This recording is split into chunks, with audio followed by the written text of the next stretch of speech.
quand l'enfant est adopté bébé, alors évidemment, il y a des enfants qui sont adoptés beaucoup plus tard, donc ils ont eux, connaissance de leur adoption. Là, le bébé en a une connaissance inconsciente. Donc, c'est important de lui parler de ses origines. Vers l'âge de 2 ans, c'est bien.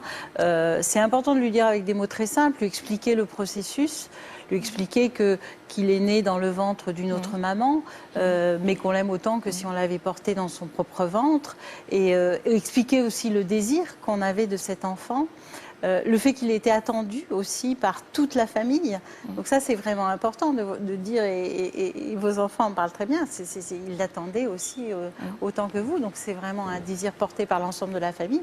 C'est important aussi de parler de l'abandon ou du don de la mère biologique, sans la noircir, sans la critiquer, mais en expliquant qu'effectivement, elle s'est trouvée dans l'impossibilité à un moment donné de prendre soin correctement de l'enfant et qu'elle a permis à d'autres parents de le faire.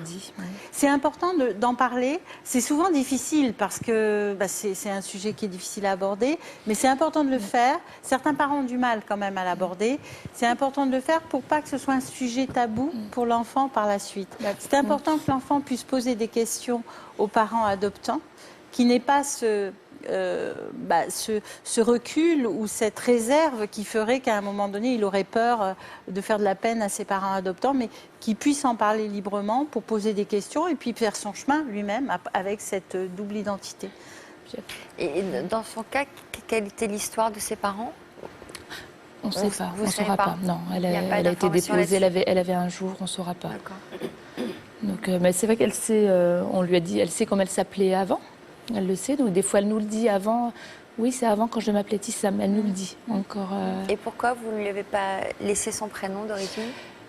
Alors là, c'est la psychologue. On avait eu une discussion avec la psychologue. Nous, tout au début, quand on avait commencé la procédure, on pensait garder peut-être le prénom ou le traduire. Et puis c'est la psychologue, et c'est vrai qui nous a dit, mais quand j'ai attendu Antonin et Pierrine, on a choisi les prénoms des grands à deux.